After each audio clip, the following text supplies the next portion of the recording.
आइए आज हम लोग केमिस्ट्री में स्टडी करेंगे कार्बनिक यौगिकों की नाम पद्धति। अगर इंग्लिश में देखा जाए तो इसे हम बोलेंगे नॉमेनक्लेचर ऑफ ऑर्गेनिक कंपाउंड। तो इसकी स्टडी हम लोग करेंगे। तो देखिए कह रहा है कि कार्बनिक रसायन लाखों कार्बनिक यौगिकों से संबंधित है। तो जैसा कि हमने आपको बताया था कि कार्बन जो होता है इसमें चेन बनाने की प्रवृत्ति होती है, और किसी चीज़ में चेन बनाने की प्रवृत्ति जब होती है तो जिस प्रकार से हम 26 अक्षर ABCD के हैं लेकिन उनसे लाखों किताबें लिखी गई हैं, तो उसी प्रकार से कार्बनिक यौगिक भी लाखों कार्बनिक रसायन लाखों कार्बनिक यौगिकों से संबंधित है। देखिए कह रहा है कि उनकी स्पष्ट पहचान के लिए यौगिकों के नामांकन की एक सुव्यवस्थित विधि विकसित की गई है, जिसे IUPAC यानी international union of pure and applied chemistry विधि कहते हैं। तो कहने का मतलब ये है जिसकी संख्या लाखों में हो उसका पहचान करना बड़ा कठिन है, तो उस पहचान को बनाए रखने के लिए एक ऐसा पद्धति विकसित की गई जिसके माध्यम से हम किसी यौगिक को पहचान सकें। जैसे लाखों व्यक्ति होने की वजह से हमारा और आपका एक नाम रखा गया है, एक शहर रखा गया है कहाँ के हैं हम, एक देश का नाम रखा गया है, एक प्रदेश का नाम रखा गया है, जिले का नाम रखा गया है। तो इस प्रकार से जो नाम रखे गए हैं उस माध्यम से हम लोग इस बात को पहचान सकते हैं कि आखिर हमारी पहचान क्या है। तो इसी प्रकार से कार्बनिक यौगिक की क्या पहचान है, उसके लिए कार्बनिक यौगिकों की नाम पद्धति दी गई है। तो इसको हम लोग पढ़ते हैं और समझने का प्रयास करते हैं। तो देखिए कह रहा है कि इस सुव्यवस्थित नामांकन प्रणाली में यौगिकों के नाम को उसकी संरचना से संबंधित किया गया है। तो सह संबंधित किया गया है यानी नाम और उसकी संरचना को एक साथ संबंधित किया गया है, जिससे पढ़ने या सुनने वाला व्यक्ति यौगिक के नाम के आधार पर उसकी संरचना उत्पन्न कर सके। तो ध्यान दीजिए कि जो नाम है तो इस सुव्यवस्थित पद्धति में, तो देखिए इस सुव्यवस्थित पद्धति में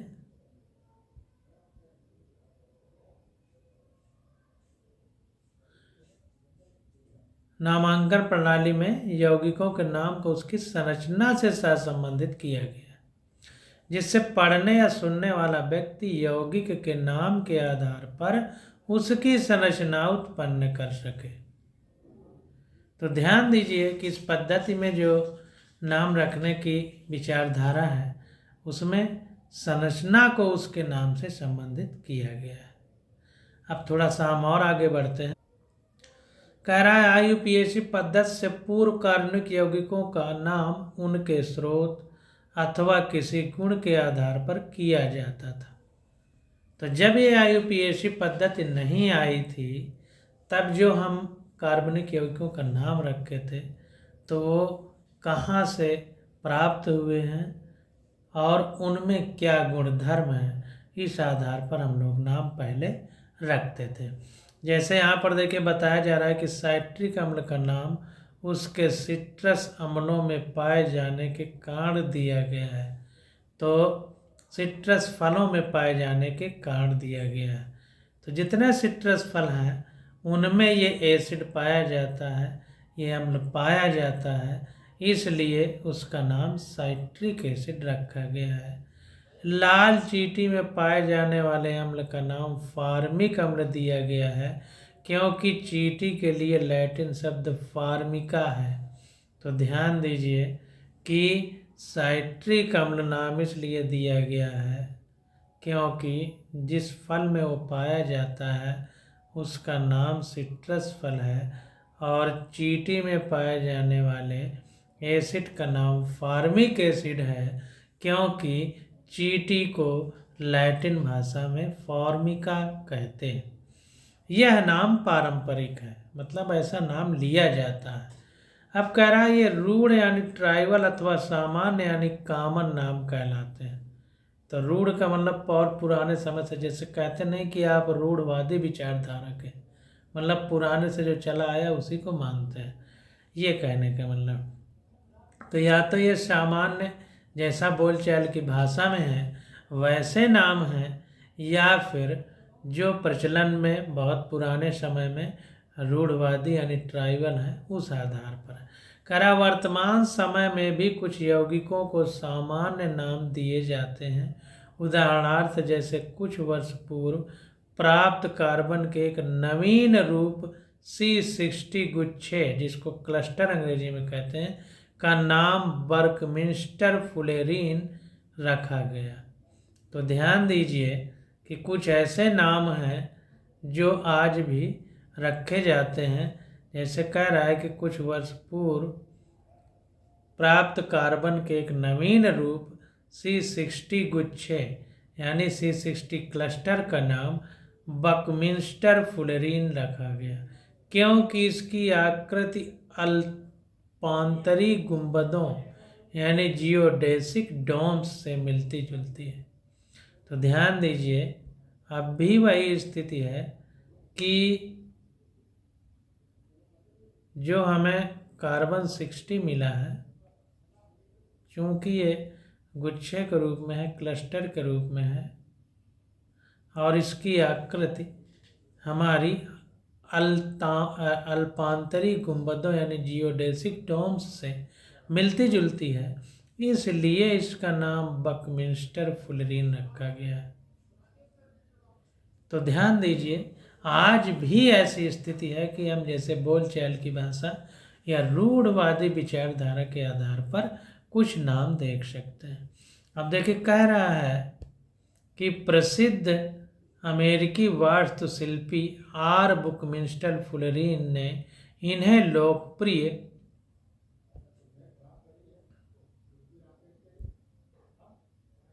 बनाया था। तो कहने का मतलब ये है कि जो अमेरिका के प्रसिद्ध वास्तुशिल्पकार, यानी वास्तुशिल्पकार का मतलब जो कढ़ाई वढ़ाई से संबंधित होते हैं, उस तरह के ये हमारे प्रसिद्ध अमेरिकी वास्तुशिल्पकार थे, जिनका नाम था आर्क बकमिंस्टर फुलेरीन, ने इन्हें लोकप्रिय बनाया था। कुछ यौगिकों के संबंध में आयुपेशी नाम अधिक लंबे अथवा जटिल होते हैं। तो कुछ यौगिक हैं जिनके नाम कुछ लंबे हैं और जटिल हैं, इस कारण भी उनका सामान्य नाम रखना आवश्यक हो जाता है। कुछ कार्बनिक यौगिकों के सामान्य नाम प्रणाली 8.1 में दिए गए हैं। तो कुछ कार्बनिक यौगिक हैं जिनके जो नाम हैं उन यौगिकों के, उनको 8.1 सारणी में दिया गया है। तो इसके बारे में हम अभी देखेंगे। तो यहाँ पर देखिए 8.1 सारणी दी गई है। कुछ कार्बनिक यौगिकों के सामान्य अथवा रूढ़ नाम, जैसा CH4, इसको मीथेन कहते हैं, और CH3, CH2, CH2, CH3 normal butane कहते हैं। CH3 का होल ट्वाइस CH3 यानी 2 शाखाएं बन गई तो आइसोब्यूटेन कहते हैं। CH3 का होल फोर्थ C यानी 4 शाखाएं बन गई, 4 है देखिए, तो नियोपेंटेन कहते हैं।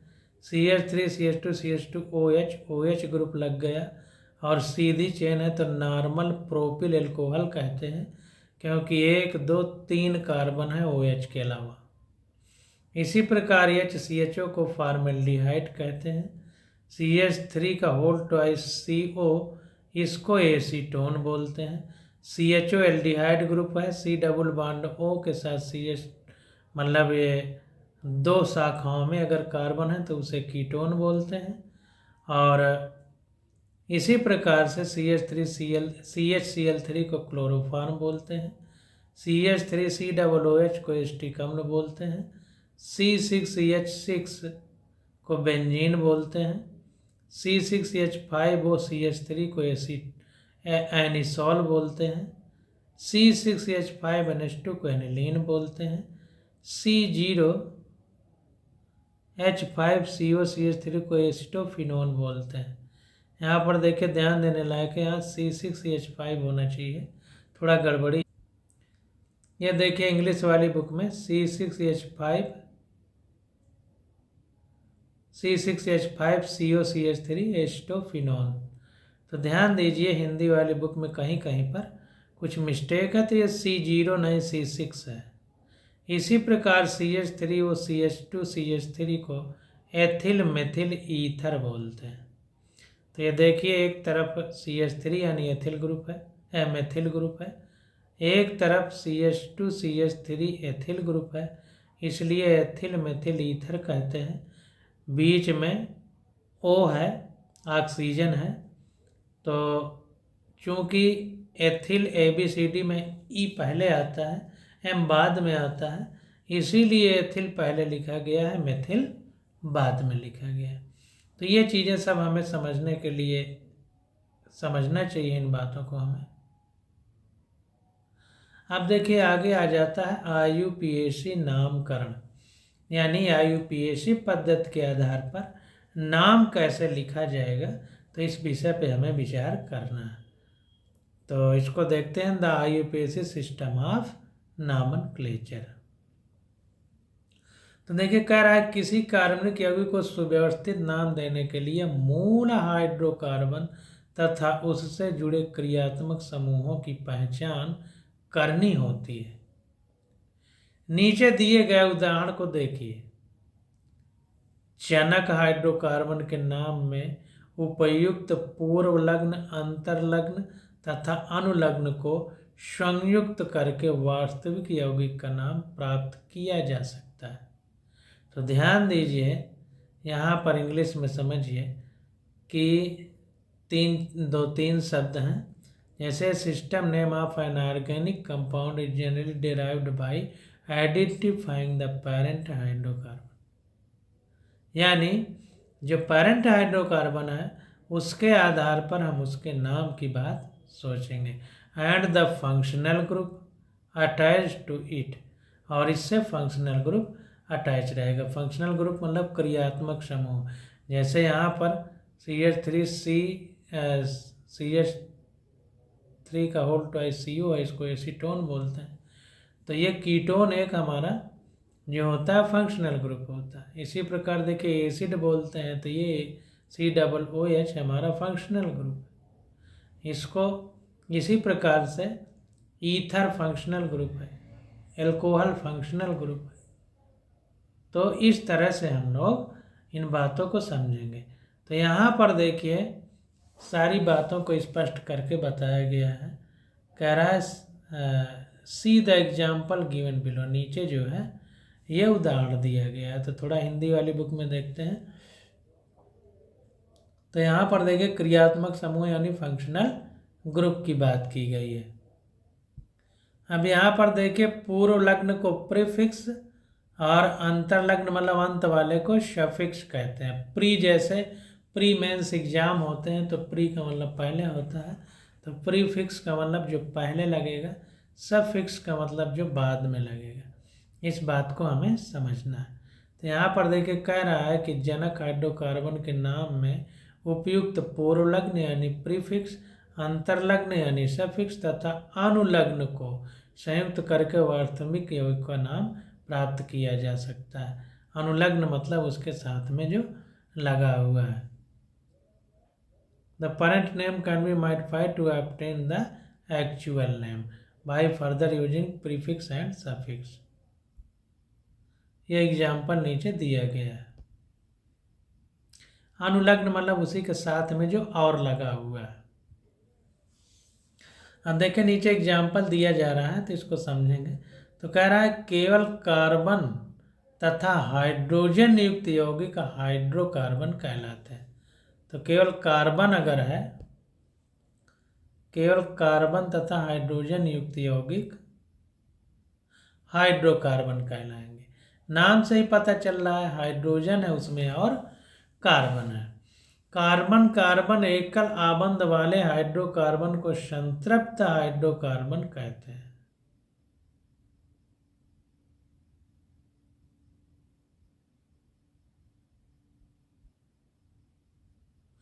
तो ध्यान दीजिए, अगर कार्बन कार्बन के साथ सिंगल आबंध से जुड़ा हुआ है तो ऐसे हाइड्रोकार्बन को संतृप्त हाइड्रोकार्बन यानी सैचुरेटेड हाइड्रोकार्बन कहते हैं। कौन सा हाइड्रोकार्बन बोलते हैं? Saturated hydrocarbon. तो यहाँ पर देखिए नाम दिया गया है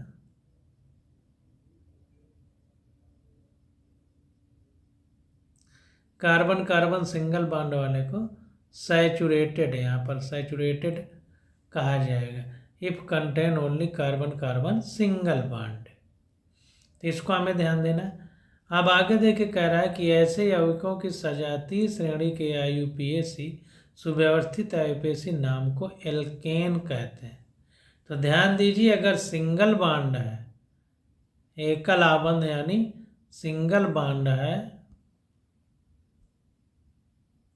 तो इसे हम एल्केन बोलेंगे। इसका पूर्व नाम पैराफिन, जो कि लैटिन शब्द है, लिटिल मतलब एफिनिटी अर्थात कम क्रियाशील था। तो जाहिर सी बात है कि एल्केन को पहले हम लोग पैराफिन बोलते थे। और पैराफिन किस लिए बोलते थे? क्योंकि यह कम क्रियाशील था। लैटिन भाषा में लिटिल एफिनिटी को मतलब पैराफिन बोलते हैं, जो कि हिंदी में हम उसको कम क्रियाशील कहेंगे।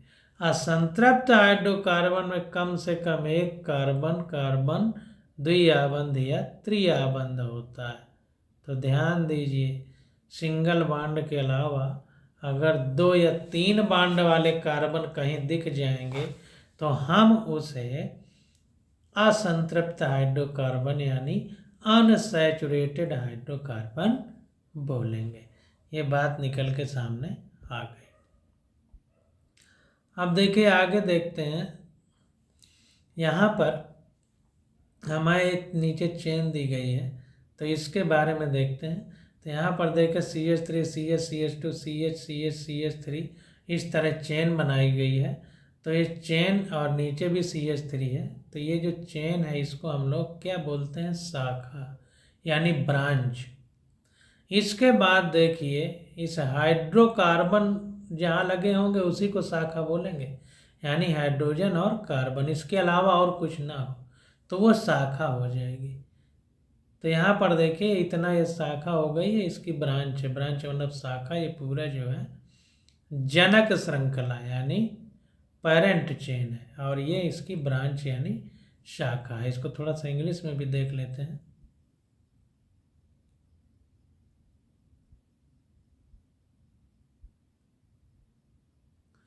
यहाँ पर देखिए ये क्या है?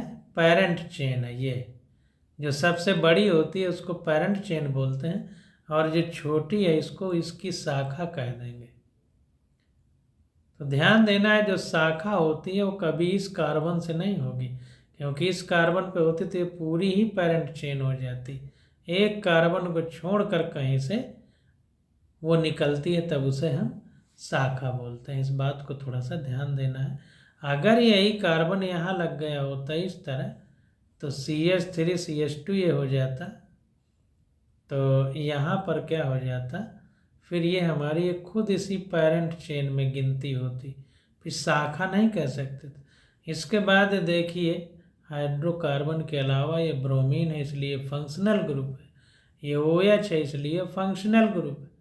तो पेरेंट चेन के अलावा जो भी होंगी, हाइड्रोकार्बन के अलावा जो भी चीज़ें होंगी वो सब हम लोग फंक्शनल ग्रुप में काउंट करेंगे।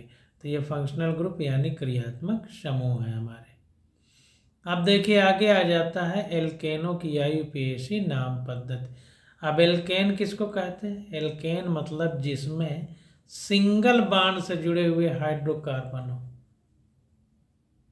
उन्हीं को बोलेंगे संतृप्त हाइड्रोकार्बन, सैचुरेटेड हाइड्रोकार्बन। और सैचुरेटेड हाइड्रोकार्बन को ही एल्केन बोलते हैं। तो एल्केनों की आयुपेशी नाम पद्धति, यानी एल्केनों को हम लोग कैसे लिखेंगे। तो यहाँ पर देखिए सीधी श्रृंखला युक्त हाइड्रोकार्बन, तो जो सीधी सीधी श्रृंखला वाले हाइड्रोकार्बन हैं उनके बारे में पहले विचार करेंगे। तो मीथेन और ब्यूटेन, देखिए हमने बताया था methane, ethane, propane, butane, pentane, hexane, heptane, octane, ये मतलब 1 2 3 4 5 6 7 8 ऐसे जैसे जैसे कार्बन बढ़ते जाएंगे सिंगल बॉन्ड के साथ हाइड्रोकार्बन में, तो वैसे हम लोग उसमें नाम जोड़ते जाएंगे। तो ब्यूटेन का मतलब 4 कार्बन है और मीथेन का मतलब सिंगल कार्बन है, इस बात को हमें ध्यान देना है। तो देखिए मीथेन और ब्यूटेन के अतिरिक्त शेष यौगिकों के नाम सीधी श्रृंखला संरचना पर आधारित हैं, जिनके पश्च लग्न में एन तथा उनके पूर्व लग्न श्रृंखला में उपस्थित हाइड्रोकार्बन की संख्या से इंगित किया जाता है। तो ध्यान दीजिए, कह रहा है कि मीथेन और ब्यूटेन के अतिरिक्त शेष यौगिकों के नाम, यानी ब्यूटेन तक तो कोई बात नहीं है, 4 कार्बन तक, तो 4 कार्बन की श्रृंखला तक तो बात बनती है, ब्यूटेन कह देंगे, लेकिन उसके ऊपर जो है फिर उनको पश्च लग्न यानी जो सफिक्स है तथा उसके पूर्व लग्न यानी जिस पूर्व श्रृंखला में उपस्थित कार्बन परमाणु की संख्या से संगित किया जाता है, यानी उसी के आधार पर फिर हम नाम रखेंगे। कुछ संतृप्त सीधी श्रृंखला हाइड्रोकार्बन की आयुपेशी नाम सारणी 8.2 में दिए गए हैं। तो कुछ जो है संतृप्त यानी सैचुरेटेड, जिसमें सिर्फ सिंगल बॉन्ड है और श्रृंखला भी सीधी है, उनके नाम 8.2 सारणी में दिए गए हैं। अब देखिए इसमें एक बात कह रहा है कि इस सारणी में दिए गए एल्केनों के 2 क्रमागत सदस्यों के मध्य केवल CH2 समूह का अंतर है, यानी CH2 का अंतर है। ये एल्केन श्रेणी के सजात यानी होमोलॉग्यूज है। सजात मतलब एक ही जाति के यानी एक ही टाइप के, तो इसलिए इन्हें होमोलॉग्यूज कहा गया है। तो इस बात को हमें ध्यान देना है। तो देखिए 1 कार्बन है तो मीथेन, 2 है तो इथेन, 3 है तो प्रोपेन, 4 है तो ब्यूटेन, 5 है तो पेंटेन, 6 है तो हेक्सेन, 7 है तो हेप्टेन, 8 है तो ऑक्टेन, 9 है तो नोनेन, 10 है तो डेकेन और 20 है तो आइकोसेन और 30 है तो ट्राइकोटेन।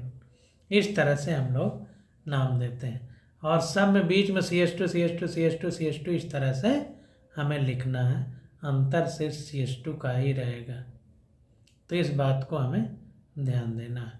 अब देखिए आगे आ जाता है साकित श्रृंखला युक्त हाइड्रोकार्बन, यानी ऐसे हाइड्रोकार्बन जो ब्रांच में हैं, जिनकी शाखाएं बन सकती हैं, ब्रांच्ड हाइड्रोकार्बन इनको कह सकते हैं। ब्रांच्ड चेन श्रृंखला युक्त मतलब चेन हाइड्रोकार्बन, इसको इंग्लिश में भी देख लेते हैं।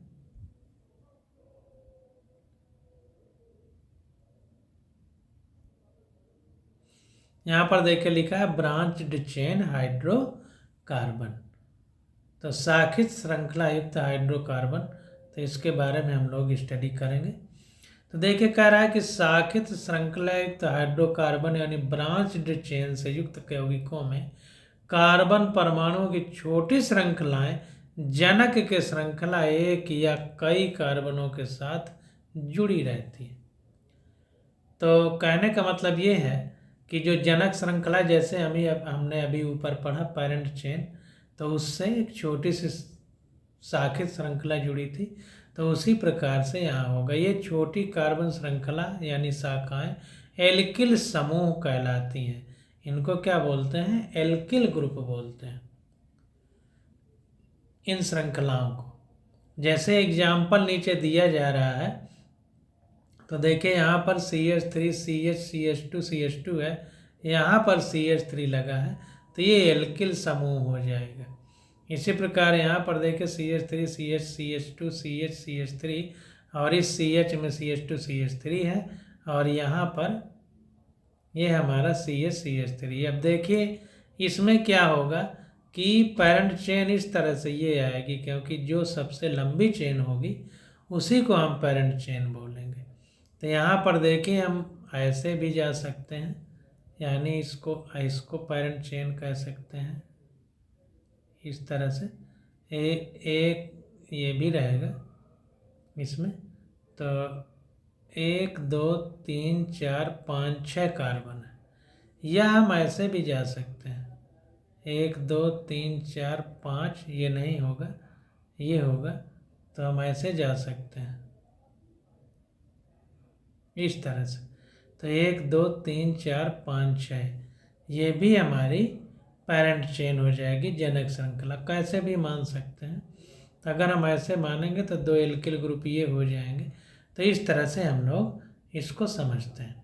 अब देखिए यहाँ पर कह रहा है कि ऐसे यौगिक का नाम देने के लिए एल्किल समूह का नाम पूर्व लग्न यानी प्रीफिक्स के रूप में जनक एल्केन के नाम के साथ संयुक्त कर देते हैं।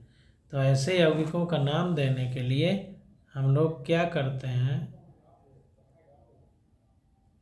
कि जो जनक श्रृंखला होती है उसके साथ संयुक्त कर देते हैं पूर्व लग्न के रूप में, यानी प्रीफिक्स के रूप में। संतृप्त हाइड्रोकार्बन के कार्बन से एक हाइड्रोजन परमाणु हटाने पर एल्किल समूह प्राप्त होता है। अब देखें जैसे यहाँ पर हम देख रहे हैं कि ये CH है, यहाँ CH3 है, तो CH3 हटाएं तो CH2 हो जाएगा, क्योंकि इस कार्बन में हमें 4 बैलेंसी पूरी करना है। तो एक हाइड्रोजन हटा है तब ये CH3 ग्रुप लगा है। तो वही बात कह रहा है कि संतृप्त हाइड्रोकार्बन के कार्बन से एक हाइड्रोजन परमाणु हटाने पर एल्किल समूह प्राप्त होता है। इस प्रकार CH4 से CH3 प्राप्त होता है, इसे मेथिल समूह कहा जाता है। एल्किल समूह का नाम प्राप्त करने के लिए संबंधित एल्केन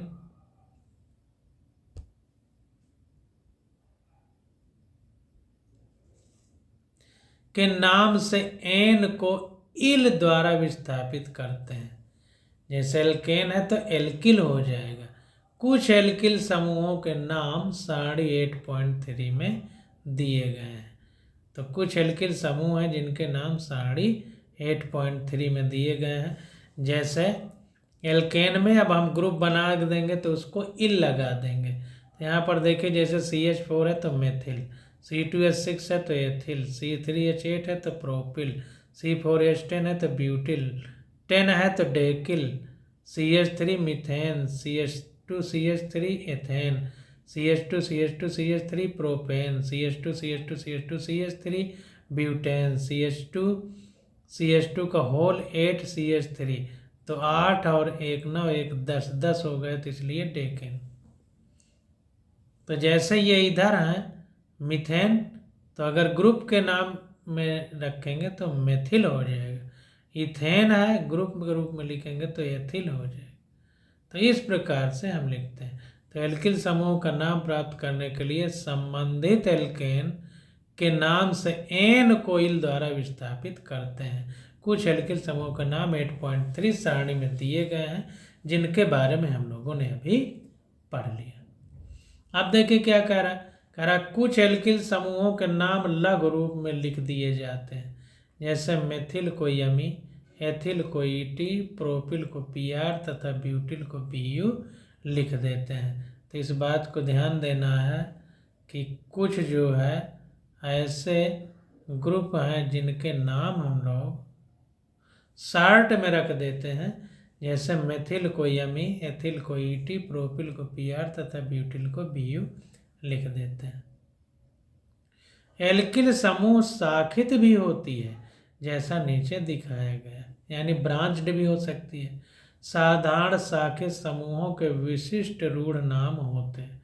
उदाहरणार्थ जैसे ब्यूटिल समूहों के नाम द्वितीयक यानी सेकेंडरी ब्यूटिल, आइसो ब्यूटिल तथा तृतीयक यानी टर्सरी ब्यूटिल है। तो ध्यान दीजिए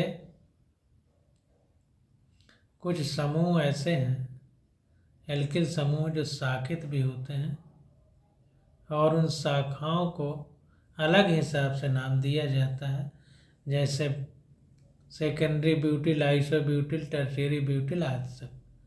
अब यहाँ पर देखिए CH3 का होल थ्राइस संरचना के लिए नियोपेंटिल समूह नाम का प्रयुक्त किया जाता है।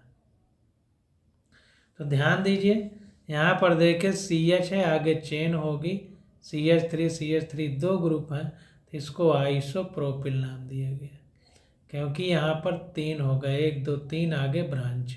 अब यहाँ पर 1 2 3 ये चौथा कार्बन है, तो यहाँ के बाद ब्रांच है तो सेकेंडरी ब्यूटिल नाम दिया जाता है। इसके बाद यहाँ पर 1 2 3 ये हो गए और यहाँ पर CH2 लगा है तो कार्बन 4 है, आइसोब्यूटिल नाम दिया जाएगा। यहाँ पर देखिए कुल मिला के 2 CH3 ग्रुप लगे हैं, इसमें भी इसमें 3 कार्बन है तो आइसोप्रोपिल है, इसमें 4 हो गए तो आइसोब्यूटिल है। और अगर यहाँ 2 के बाद तीसरे नंबर पे कार्बन लगा, ये CH3 ग्रुप है तो सेकेंडरी ब्यूटिल बोलेंगे। 1 2 3 4 कार्बन की वजह से ब्यूटिल है और ये 2 कार्बन छोड़ के है इसलिए सेकेंडरी ब्यूटिल नाम दिए। सेकेंड का मतलब 2। इसी प्रकार से यहाँ पर देखें नाम का खेल समझते जाइए।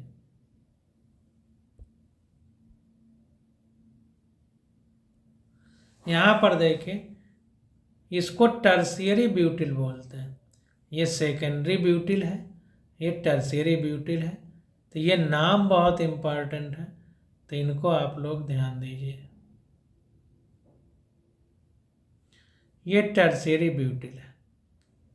अगर एक ही कार्बन पे 3 CH3 लग गए तो टर्शियरी, 2 लग गए तो आइसो, और अगर 2 कार्बन छोड़ के CH3 लगा है तो सेकेंडरी, और 4 हो गए तो ब्यूटिल लगा है वो एक अलग बात हो गई। इसी प्रकार से यहाँ पर देखें ये CH3 बिल्कुल इसी तरह है, और यहाँ पर CH2 होकर के आगे जो है अब श्रृंखला चलेगी तो इसे नियोपेंटिल बोलते हैं। ये 1 2 3 4 है कार्बन तो टर्शियरी ब्यूटिल है, 1 2 3 4 5 है कार्बन तो नियोपेंटिल है। ध्यान दीजिए। तो इस तरह से ये नाम रखे, तो नामों पर हमें विशेष ध्यान देना है, इसीलिए हमने अंडरलाइन कर दिया है isopropyl, secondary butyl, isobutyl, tertiary butyl, neopentyl. कैसे नाम लिखे गए हैं ये बहुत महत्वपूर्ण विषय है, क्योंकि यही आगे आपको नाम लिखने की समस्याएं परेशान करेंगी। अब आगे देखिए चलते हैं और समझने का प्रयास करते हैं।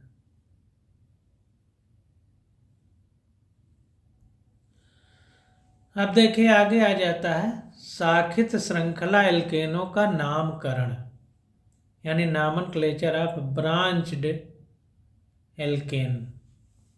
ब्रांच्ड एल्केनों का जो नाम है ब्रांच्ड चेन एल्केनों का, यानी nomenclature of branched chain alkanes.